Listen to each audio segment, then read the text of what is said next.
Voy a intentar condensar un poco el tema que tengo entre manos para lograrles, digamos, transmitir pues la idea general sobre el uso de datos.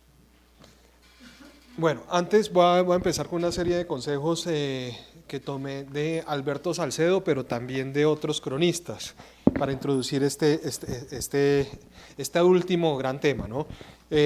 La próxima sesión la vamos a dedicar enteramente a revisar sus trabajos, en qué van. ¿Listo? Va a ser una sesión muy práctica. Entonces, la crónica no es un género para periodistas aburguesados, dice Alberto Salcedo, de esos que ya les da pereza recorrer leguas de camino y untarse de barro. Un poco el consejo ese consejo aplicaría para el trabajo que están desarrollando ustedes, es decir, hay que entrar a la zona en cuestión, hay que estar tanto tiempo como les sea uno posible estar allí y conocer la historia. Por ejemplo, en tu caso, que es la Reserva Van der Hamen, este era, digamos, un consejo clave. Una vez llegas a la zona deseada, se te presenta una realidad cotidiana, evidente, pero tu trabajo es indagar más allá. Los hechos y personajes de la realidad son mucho más de lo que se ve a simple vista. Nunca el tema es lo que parece. Así, digamos, suena misteriosa esa aseveración. Uno siempre llega a determinadas historias con una idea, o puede llegar con una idea de lo que es, pero al final la historia se revela de otra forma.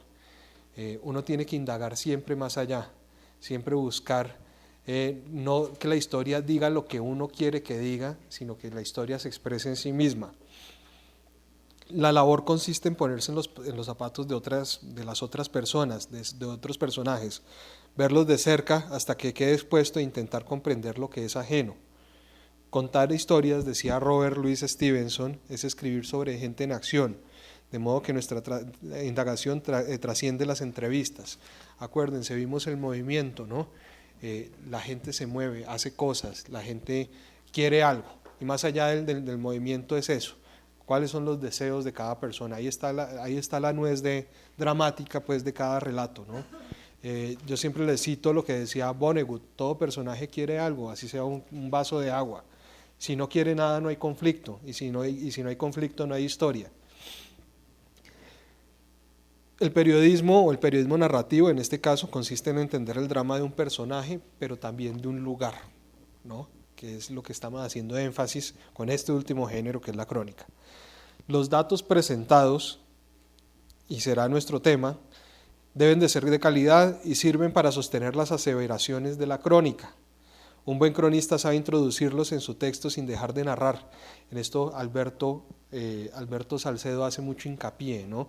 Uno no puede aflojar la prosa cuando está introduciendo datos duros. Las cifras, los informes, las estadísticas suelen ser elementos casi que terminan convirtiéndose de alguna manera, si uno no lo sabe manejar, en un inconveniente para el flujo narrativo. Uno tiene que aprender a que esos elementos entren dentro de la historia y no la perturben, ¿vale? Es decir, que no se sienta ladrilluda, pero que al mismo tiempo tampoco tomar la decisión contraria, que es obviarlos, ¿no? Es decir, hay que saber introducir ese tipo de datos. La crónica es una mezcla de información con emoción. Es estar presente, pero sin ser el protagonista de la historia. Hablamos de las primeras personas. Es el momento del otro, dice Leila Guerriero. Para Juan Villoro, esta es una forma de participar en la crónica sin ser tan evidente, ya que la idea es contar la historia de la otra persona. Leila Guerriero habla de que el cronista debe buscar una opacidad voluntaria, debe desaparecer, pero al mismo tiempo estar todos los días, o sea, debe permanecer tanto tiempo en el lugar que tomen de los hechos o en el lugar de la acción, que se vuelva parte del paisaje, ¿no? Y en ese momento, cuando se vuelve parte del paisaje, pues desaparece. En el desarrollo de la crónica debemos dar la sensación de que estamos poniendo en la encrucijada cosas que no se habían contado antes.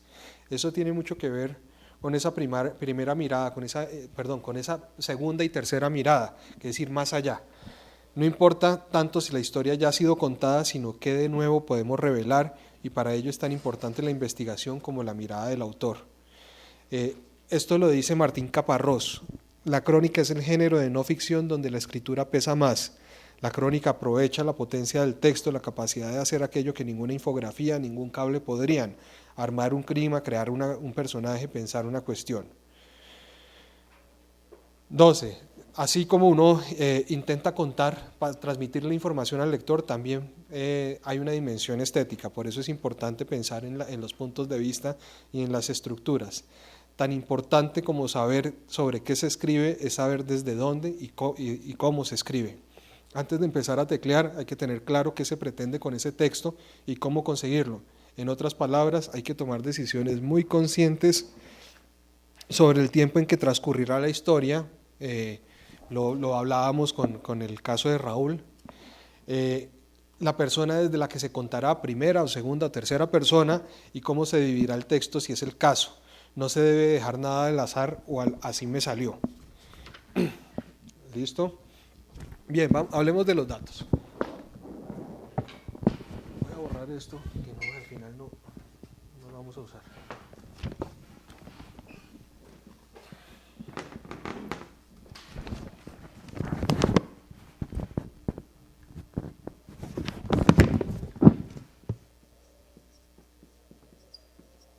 Los datos.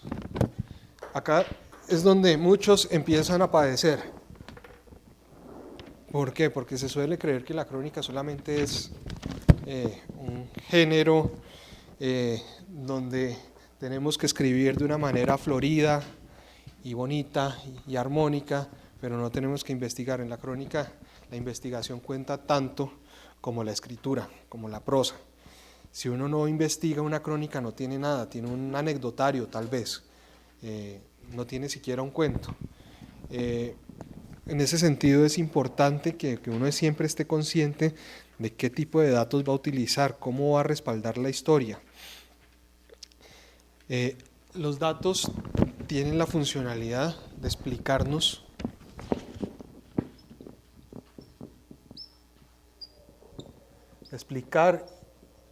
y dar piso a la historia.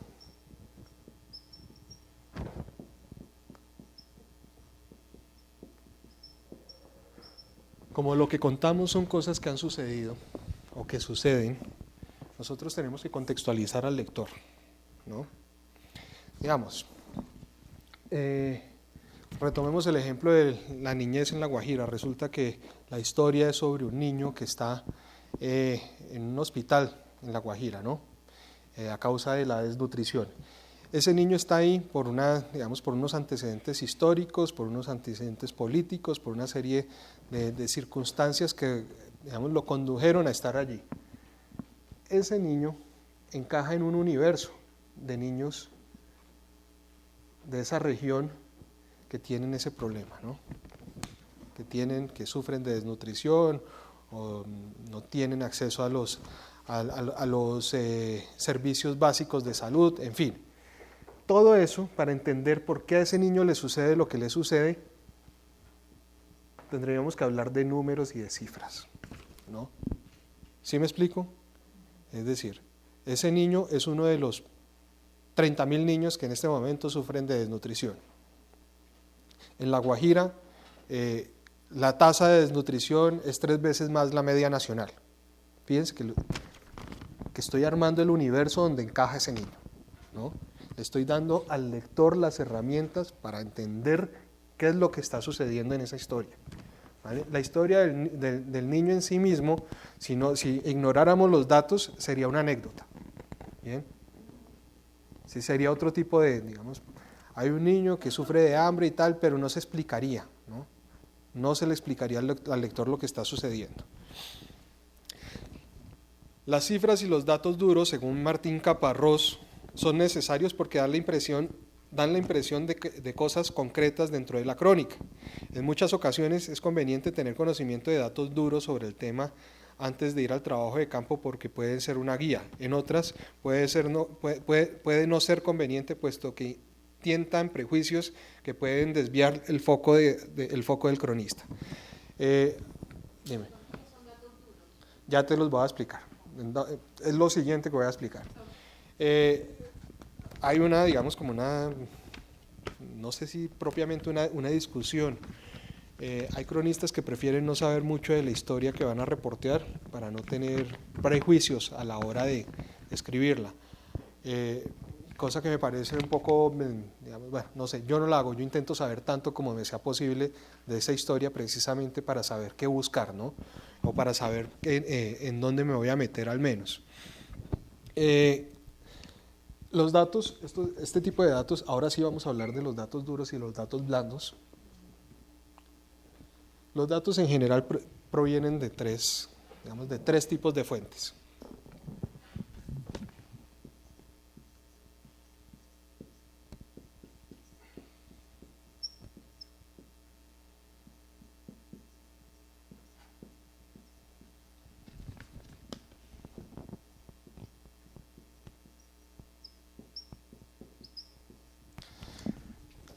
Los datos vienen de la observación directa.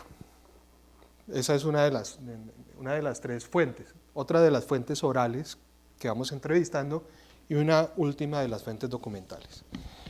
De la observación directa, sigamos con el ejemplo pongamos un ejemplo más bien de humedales para que a ustedes les quede un poco más claro a la hora de trabajar sus textos. Resulta que la historia es sobre un hombre que vive en uno de los humedales, ¿no? Un hombre que vive y que hizo una ONG y cuida determinado humedal, digamos que el humedal es la Conejera. Ese hombre nos puede contar cosas, nosotros podemos observar otras y también, digamos, hay una literatura al respecto, ¿no? La observación directa es lo que nosotros vemos en esa historia, no sé, el humedal La Conejera está en un estado de deterioro, ¿sí? ¿Por qué? Porque fuimos y vimos que se está secando. ¿Sí? Acá hay un primer tipo de dato, sin embargo ese dato es blando y ya les voy a explicar por qué. De las fuentes, es lo que nos dice el Señor, ¿no? El fundador de la ONG, nos dice, vea, este humedal tiene 237 hectáreas, pero en los últimos años se ha recortado y ahora son solamente 80, ¿no? Es otro tipo de dato que uno va recolectando. También, por ejemplo, si uno puede hablar, qué sé yo, con el jardín botánico, y el jardín botánico le puede, no sé, uno de los empleados del jardín botánico le puede decir, nosotros hemos plantado en este humedal 4.000 árboles. Ese es otro tipo de dato. Y por último están las fuentes documentales. Es decir, Acueducto seguramente tiene un informe anual del uso del agua acá, o lo que han hecho en estos humedales. Seguramente habrá otra institución, no sé, Conservación Internacional, que me hable de las especies migrantes que llegan a ese preciso humedal. Seguramente también habrá un documento, qué sé yo, de acción comunal de todas las iniciativas que han existido para proteger el humedal. En fin, fíjense que hay tres tipos de datos o de acercamiento a estos datos. Estos son los datos blandos. Y se llaman blandos porque son los de más fácil acceso, ¿no? Pero también, digamos, son los menos concretos, ¿no? A ver, la observación no es tan fiable.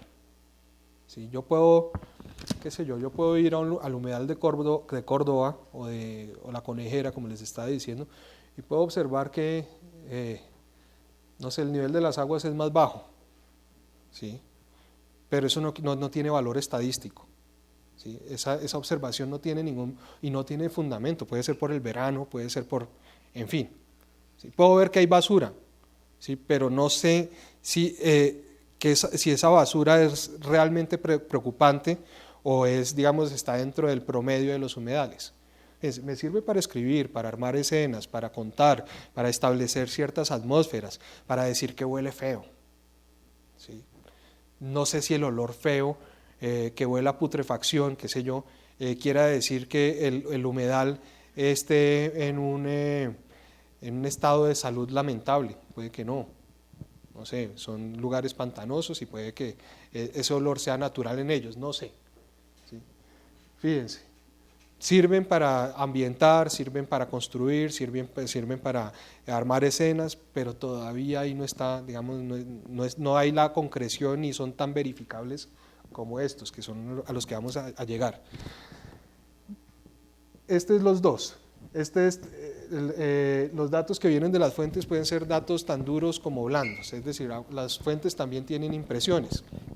¿Qué sé yo? Yo hablo con una de las señoras que, no sé, es muy activa en la conservación del humedal y dice, no, es que usted no se imagina, esto era muy bonito antes, antes había tal y tal cosa.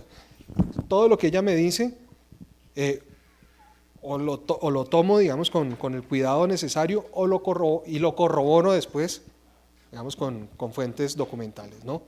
Es decir, yo no puedo creer ciegamente en todo lo que me dicen e irlo publicando como una verdad, porque o si no estaría, digamos, haciendo un tipo de ejercicio muy, por lo menos muy ingenuo, ¿no? Periodismo de fuentes.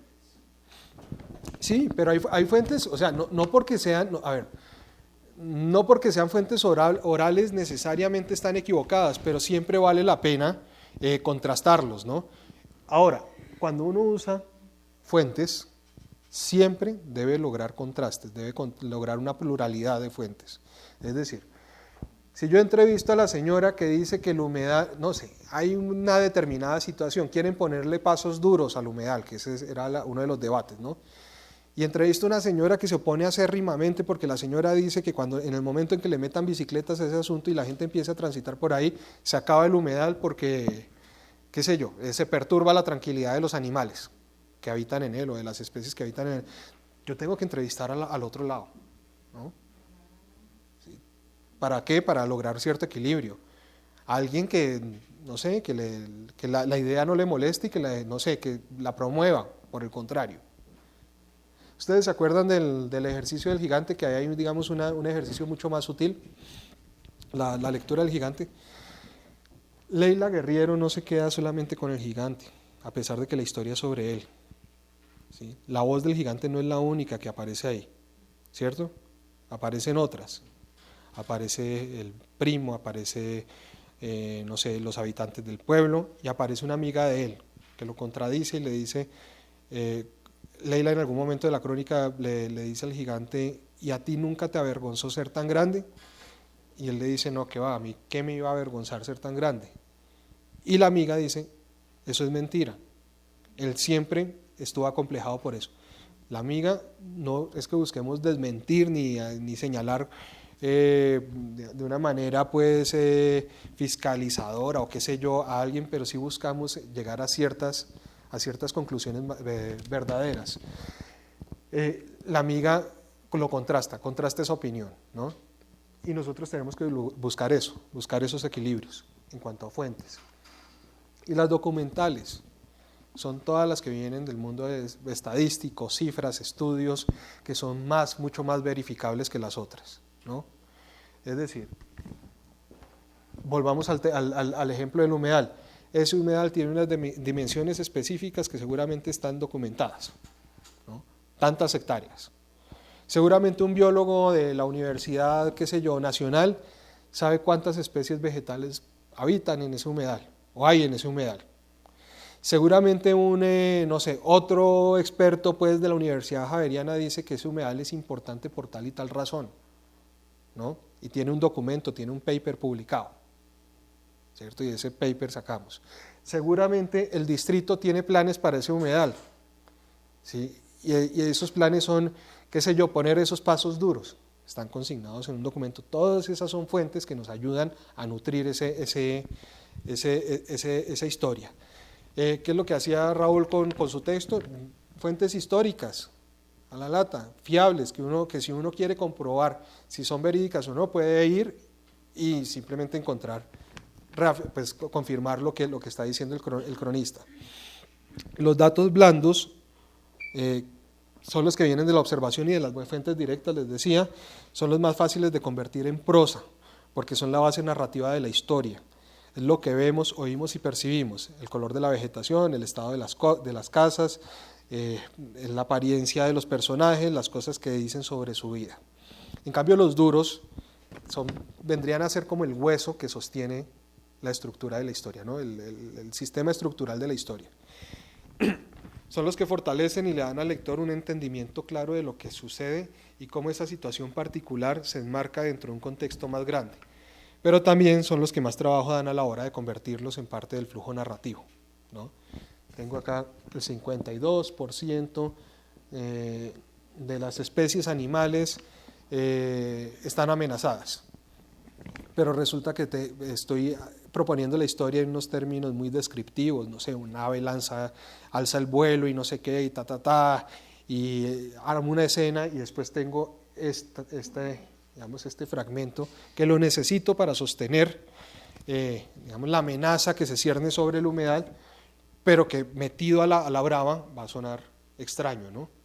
Tengo que buscar la oportunidad para meterlo. Entonces, qué sé yo, la escena es un ave de alas verdes, rojas, levanta el vuelo y Juan Carlos la mira. Juan Carlos dice que es una, no sé, me voy a inventar la especie, es una tingua. ¿Sí? Dice, uy, ya quedan poquitas. Observación, fuentes, ahora documentos. Quedan tan pocas que apenas son 7 en este humedal, según la CAR. Fíjense, convertí ese dato en prosa, ¿vale?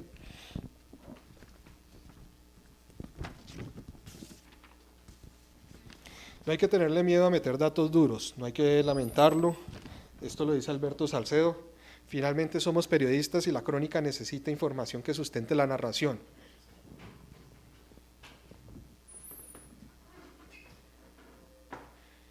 Pero hay que saber meterlos. Quizás en un momento de narración lúcida donde se noten poco, hay que buscar la forma. Yo les decía la vez pasada que los datos, fechas, números, todo eso, son de difícil digestión. Uno los lee, pero no los lee. Uno los lee, pero no los tiene en cuenta. Uno lee 72.000 millones de toneladas y a las 3 líneas se lo olvidó y no sabe tampoco de qué le están hablando. Uno sabe que es un montón, pero no sabe realmente cuánto es. Hay un truco que viene del mundo de la gastronomía que lo voy a utilizar acá. Fíjense que cuando uno le hablan de dimensiones, tamaños, de cantidades, a veces cuesta entender. Cuando ustedes tienen una receta que siguen de una revista, de un recetario, les dicen échenle 4 gramos de azúcar a la bebida, y si no tienen una gramera no saben exactamente cuánto es, van a estar perdidos. Pero si les dicen échenle una cucharadita de azúcar, va a estar claro, ¿verdad?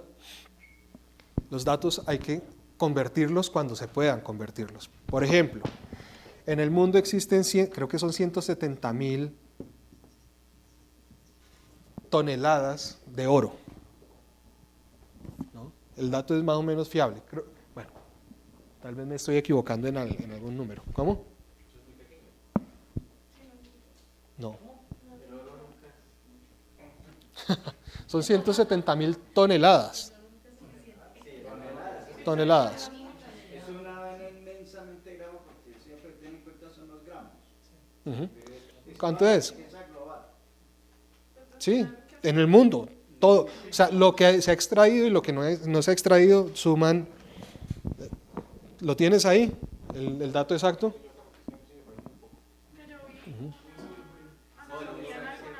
Espérame, allá voy.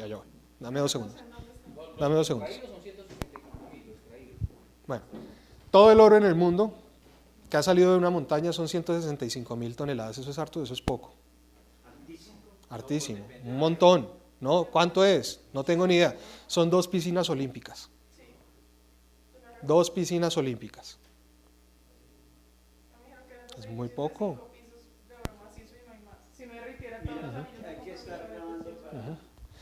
Son esas 170.000 o 165.000 toneladas equivalen a 2 piscinas olímpicas. Realmente el oro es un metal muy escaso. No, y por lo denso ocupa menos volumen. O sea, lo plantearon como 2 edificios de 5 pisos macizos si derritieran hasta el último anillo de compromiso que ha habido en esta tierra. Bueno, fíjense, los 170.000 no sirven para mucho, ¿no? Para entender la cifra no sirven de mucho, ¿sí? Cuando yo les digo que llenarían 2 piscinas olímpicas, es que uno se pone a pensar, realmente es poco el oro, no es tanto, 170.000 parecen, a ti te sonaron muy pocas, muy poco, a muchos les sonó una barbaridad, ¿sí? Al final, es decir, hasta que uno tiene, digamos, la dimensión analógica, es que entiende eso. Eso hay que convertir, eso hay que hacer con las cifras. Hay otro detalle y es como la maleabilidad del oro y la forma en la que se puede pues, descomponer en pequeñas piezas. Ajá. Y es que 1 gramo de oro se puede esparcir por una cancha de tenis. Bueno, pero ese es otro tema. A nosotros nos interesa ahora las cifras. Sí, claro. O sea, estoy utilizando el oro simplemente como un ejemplo. A ver, que en el Chocó las personas, digamos, la tasa de mortalidad o la media de mortalidad, la expectativa de vida es la palabra que estoy buscando, sea 6 años menos que la media nacional. ¿Qué dice? Ese es el dato, qué sé yo, que uno encuentra en el DANE o que encuentra, no sé, en una... Que muchos están siendo envenenados por...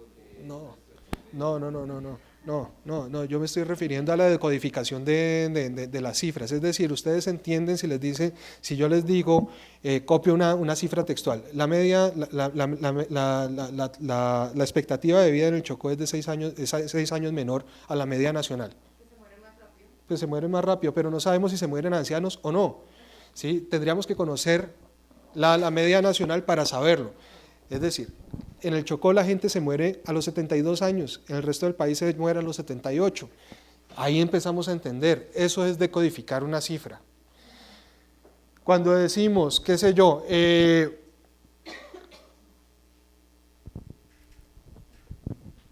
cuando el gigante se pone de pie, queda claro que 2 metros 30 centímetros es el tamaño de una casa.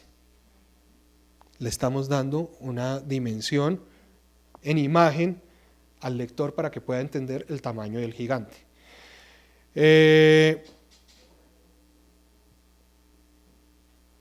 Cuando uno pone, digamos, cuando uno resuelve, qué sé yo, la población de, no sé, de Piedepató en el Chocó, es de 4.000 habitantes. ¿Sí?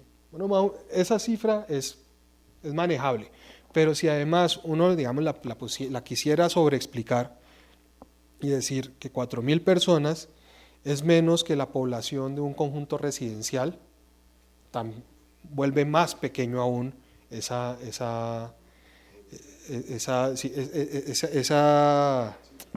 cifra. Tamaños de las cosas. Qué sé yo, es un pueblo de apenas 20 kilómetros cuadrados, no sé a cuánto equivaldrá eso, pero si uno dice que son 20 kilómetros cuadrados equivalen a 80 manzanas, más o menos le deja claro al lector cuánto es. Fíjense, las cifras hay que saberlas decodificar, ¿no?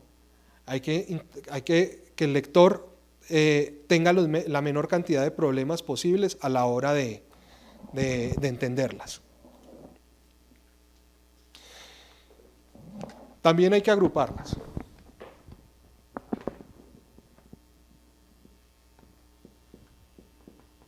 Para citar cifras hay que buscar la oportunidad para citar esas cifras.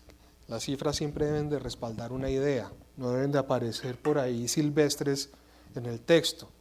Es decir, yo no puedo estar hablando, qué sé yo, les voy a poner el ejemplo del avión que les contaba al principio. No puedo estar hablando en una escena que el avión casi se va a caer y en esa misma escena meter de sopetón sin ninguna, sin ninguna oportunidad narrativa, pues, que ese avión transporta al mes a 3.000 personas, ¿no? Tengo que lograr que la historia conduzca a que esa cifra emerja o que esa cifra respalde una idea dentro de esa historia. Si voy a hablar, por ejemplo, de la historia de ese avión, del DC-3, conviene evacuar esa historia de una manera organizada, ¿no? No empezar, no sé, con un poquito de la historia en un lado, después saltar, después repetir un dato, después volver a retomar, sino intentar que todo vaya, digamos, fluyendo con el hilo narrativo. Por ejemplo, acá les pongo, no a la anarquía, intenten agrupar los datos por su coincidencia con algún tema específico de la historia. Entonces, si van a hablar de hambre, por ejemplo, pongan los datos de desnutrición o que tenga que ver con desnutrición en un mismo párrafo. Si van a hablar de violencia intrafamiliar, allí van esas cifras. Si van a hablar de la niñez de un personaje, pueden aprovechar, así lo hacía Leila también, en un solo apartado para despachar esos datos biográficos. Les voy a poner el ejemplo con lo del avión, que es una crónica mía. Quería hablar en determinado momento de la crónica de la historia de esa marca, porque esa marca de aviones, esos DC-3, continuaban volando y qué era cuál era su biografía. En la hoja de vida de estos aviones, si tal cosa existiese, se leería que fueron creados por Douglas Aircraft Company hace 80 años, y acá no meto una escena, sino que continúo despachando datos, para ser usados en transporte de pasajeros. Luego, durante la Segunda Guerra Mundial, se fabricaron en masa y un enjambre de ellos despachó a miles de paracaidistas en el desembarco de Normandía. Al final de la contienda, muchos fueron reconvertidos para el uso civil y su probada capacidad para resistir desde el fuego enemigo hasta las condiciones más difíciles, como aterrizar sobre pistas improvisadas donde los aviones de su tamaño no pueden hacerlo, los volvió ideales para volar a zonas remotas como lo hacen hoy en Colombia. Además, al no ser presurizados, estos aparatos no sufren el desgaste de materiales de otras aeronaves y tienen una vida útil mucho mayor. Fíjense que todo va agrupado, ¿no? Es decir, el vuelo de un pterodáctilo. Todo va agrupado. Claro, uno podría hablar en alguna parte de que fue Douglas Aircraft Company la que creó ese avión. Podría hablar en otra parte que tienen más de 80 años de servicio. Luego podría decir que volaron en la Segunda Guerra Mundial y 3 párrafos más allá que despacharon a los paracaidistas de la guerra de Normandía. Seguramente si lo hace así, la historia se sentiría un poco anárquica y dispersa, no tendría unidad, ¿vale? Es importante que intenten que los datos vayan como acompañados de cifras parecidas y que se despachen rápidamente en la historia, ¿no? Y en el momento adecuado.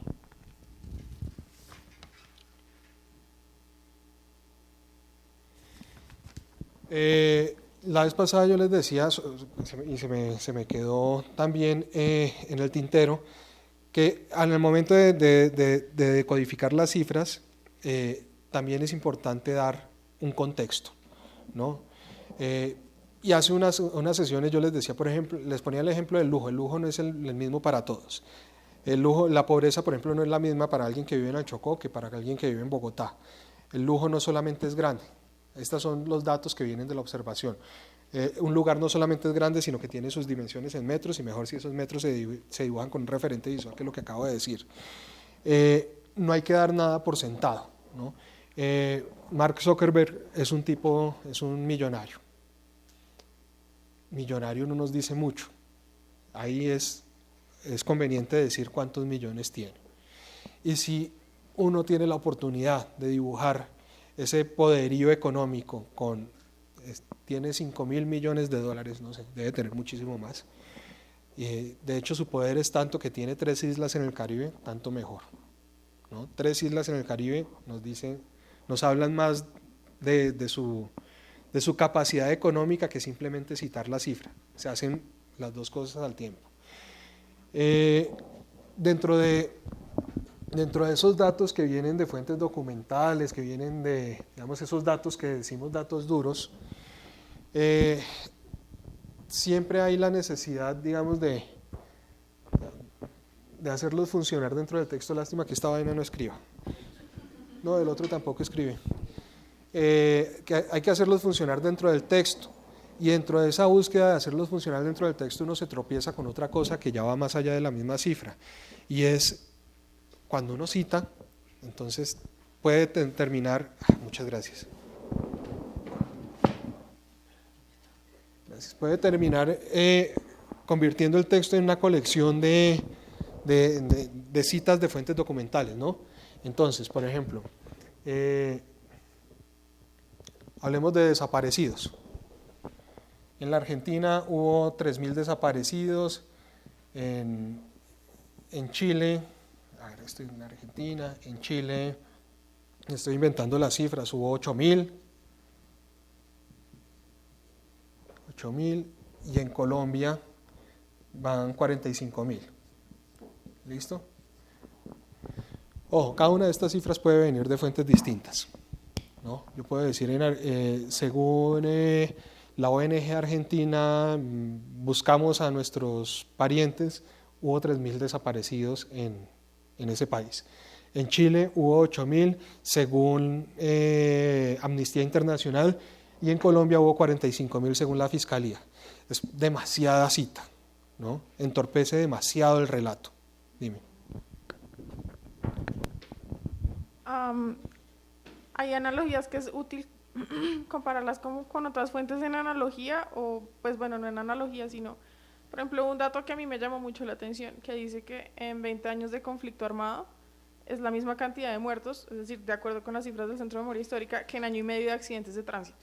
Entonces, a lo que voy es, uno cómo escoge la otra fuente o con lo que quiere comparar, pues porque a veces la analogía o la comparación o el símil lo que terminas confundiendo más cuando uno quiere es que hace que los datos sean digeribles. Entonces, ¿con qué criterio se debería escoger? Pues es que ahí va la habilidad narrativa de cada uno, ¿no? Si el ejemplo enreda, pues hay que quitar el ejemplo y hay que buscar uno mejor. ¿Qué sé yo? Se me ocurre, 45.000 desaparecidos en Colombia llenarían el estadio del Campín, ¿sí? Tendría que buscar exactamente qué capacidad tiene el estadio del Campín, pero yo creo que debe ser por ahí de 45.000 personas, ¿sí? O si no, ¿qué tiene esa capacidad? Y eso ayuda a entender un poco la cifra. Pero fíjense que, bueno, en este ejemplo uno podría optar por mencionar todas las fuentes. Acá no es tan grave porque tenemos 3, pero si tuviéramos 5 o 7, se volvería un párrafo feo de leer, ¿no? No es necesario estar mencionando de dónde viene la cifra cada vez que uno la usa. Uno, ¿por qué lo menciona? No es por plagio ni por blindarse del plagio, sino para que le crean, para que el lector sepa que viene, digamos, que estas cifras son verificables, son serias y tal. Sin embargo, cuando uno tiene una seguidilla larga, pues obviamente no va a estar, digamos, sobrecitando, ¿no? Entonces ahí se toman decisiones. Ahí uno mira, si cita todas, si cita una, si cita algunas, si se la juega de una forma distinta para ponerlas dentro del párrafo, para que queden, digamos, armónicas, para que no violenten el flujo narrativo. Ahora, hay cifras que vienen, que son ambiguas, o más que ser ambiguas, que hay diferencias entre una y otra. Tomemos esta. En Colombia hay 45.000 desaparecidos según Amnistía Internacional, pero la Fiscalía habla de 27.000. Entre esta y esta hay una brecha muy grande. Uno, ¿cuál de las dos toma? ¿No? Lo mismo que con las fuentes.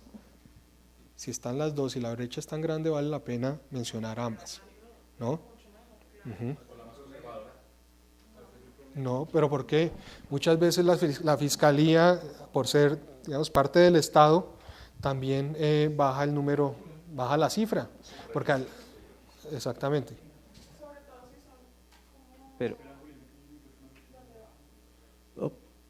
Dale. es que yo he visto en Gay Tales que él lo que a veces hace es, el cronista norteamericano, él llega y toma varias cifras y dice, todas estas cifras no son tan importantes para nuestro personaje porque él sabe y lleva la cuenta de cuántos asisten a este restaurante. Uh-huh. Entonces da la cifra, pero en realidad la centra en la percepción que tiene el personaje. Ese Estaba hablando de truco- Nueva York, ciudad Sí, de cosas inadvertidas, sí, que era la lectura para hoy. exacto. Entonces, me parece que él da el giro y da el dato, pero deja que el lector lo tome o no lo tome, porque lo que él necesita reforzar es que es un lugar de mucha confluencia y el Maitre sabe exactamente qué es lo que está pasando y cuándo hay un sitio de ocultación. Ahí hay un ejemplo bien interesante. Por ejemplo, si en ese texto Gay Talí se hubiese puesto a mencionar cada una de las fuentes de donde salen las cifras, sería un texto imposible. Sí, por ejemplo, Nueva York es una ciudad para excéntricos y una fuente de datos curiosos. Los neoyorquinos parpadean 28 veces por minuto según el Centro Nacional de Consultoría, pero 40 si están tensos, según sería inmamable el texto. Pero lo que dice, los neoyorquinos parpadean 28 veces por minuto, pero 40 si están tensos. La mayoría de quienes comen palomitas de maíz en el Yankee Stadium dejan de masticar por unos instantes antes del lanzamiento. Los mascadores de chicles en las escaleras mecánicas del Macy's dejan de mascar un instante antes de apearse, se concentran en el último peldaño. Monedas, clips, bolígrafos y carteritas de niñas son encontrados por los trabajadores que limpian el estanque de los leones marinos en el zoológico del Bronx. Fíjense que no indicó la fuente en cada uno de esos, tampoco es tan necesario. Es decir, también depende del dato, ¿no? Por ejemplo, en este caso, tal vez yo lo di a manera de ejemplo para mencionar una serie de cifras, pero tal vez acá en este tema, por ser, digamos, tan importante y tan, digamos, revelador, sí sería conveniente, dame un segundo, sí sería conveniente citar las fuentes. Por ejemplo, los neoyorquinos se tragan cada día 460.000 galones de cerveza. Esta cifra pudo haber salido, qué sé yo, de Budweiser, que hizo un estudio, pero él no la cita. Devoran 3.500.000 libras de carne y se pasan por los dientes 34 kilómetros de seda dental. Uno puede haber hecho esto también, punto, seda dental. Todos esos datos los recogió tal firma. Y dejarlo claro, es decir, esas decisiones se van tomando en la medida en que le convienen o no le convienen al texto, ¿vale? Si uno tiene una cifra bastante singular, qué sé yo, una cifra que es decir, que llame la atención por su contenido o por su denuncia, por ejemplo, esta que hay una ambivalencia, uno tendría que citar las dos fuentes para que el lector entendiera por qué esta es menor, ¿sí? Si es de la fiscalía, el lector va a inferir, es una fuente oficial, ¿no? Es decir, en el Bogotazo hubo 3.000 muertos o hubo 500. Están esas dos cifras, de hecho, una es muy baja y la otra es muy alta, depende de quién los cuente. En la masacre de las bananeras, García Márquez habla de 4.000 muertos, 3.000 muertos, 3.000, pero García Márquez no es una fuente estadística fiable, ¿no? Es un autor de ficción.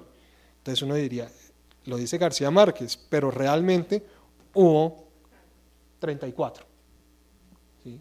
O los historiadores consideran que hubo entre 100 y 200. No sé. Fíjense que ahí sí es necesario citar esa fuente. Dime, Juliana. Perdóname, tú ibas a decir algo.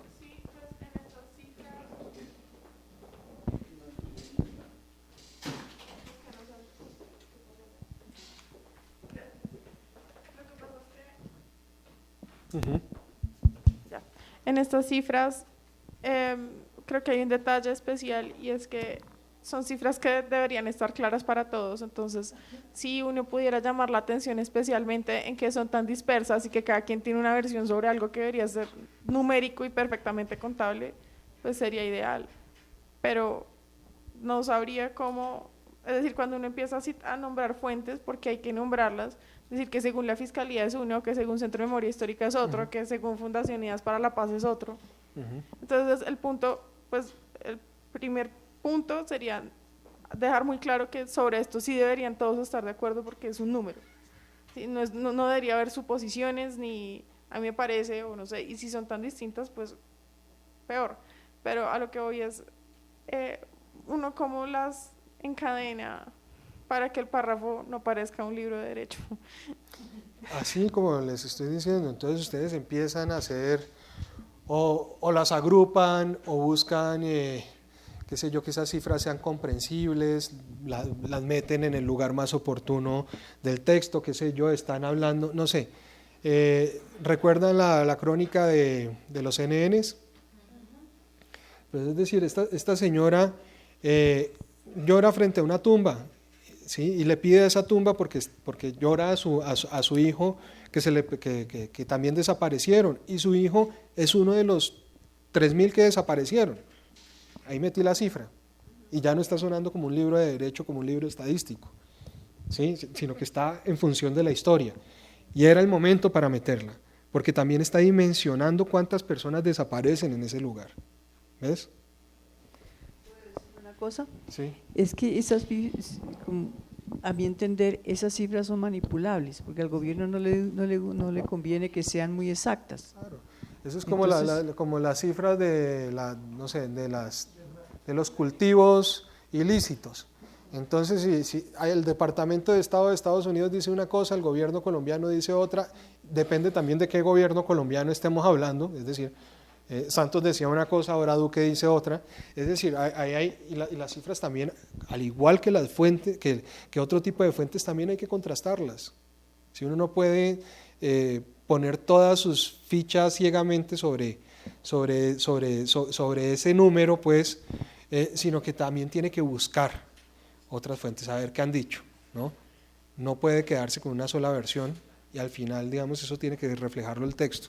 porque en el caso de las bananeras, Gabriel de García Márquez dice 33.000, y según dice, y de acuerdo con la filosofía de la literatura, lo más cercano a la verdad es lo que dice la literatura. Yo no sé qué tan cierto será eso.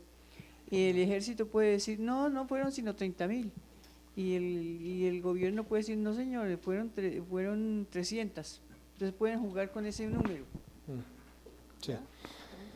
Pues no, yo no creería tanto en García Márquez como una fuente fiable. Y además la literatura precisamente es literatura, es ficción. Ajá,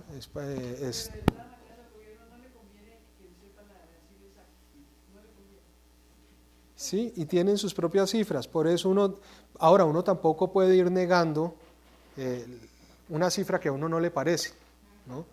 Uno tiene que ser equilibrado en ese sentido.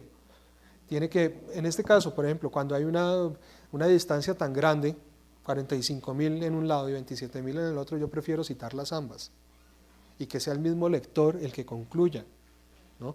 Ahora, si tengo 45.000 según la Amnistía Internacional, 47.000 según la ONU, 43.000 según, qué sé yo, otro organismo muy fiable, pues pongo aproximadamente 45.000 y no cito ninguno. Precisamente usas esa brecha como parte del discurso, ¿no? Como hay tantas... No, pero me estoy refiriendo, donde no existieran, sino que hay un grupo, no sé, distintas cifras que son ligeramente distintas. ¿Sí? 44.000, 45.000, 48.000. ¿Sí? Todas de fuentes fiables. Les digo, hay aproximadamente 45.000 personas desaparecidas y aproximadamente lo valida, ¿vale? Listo. Bien, ¿alguna otra pregunta? ¿No?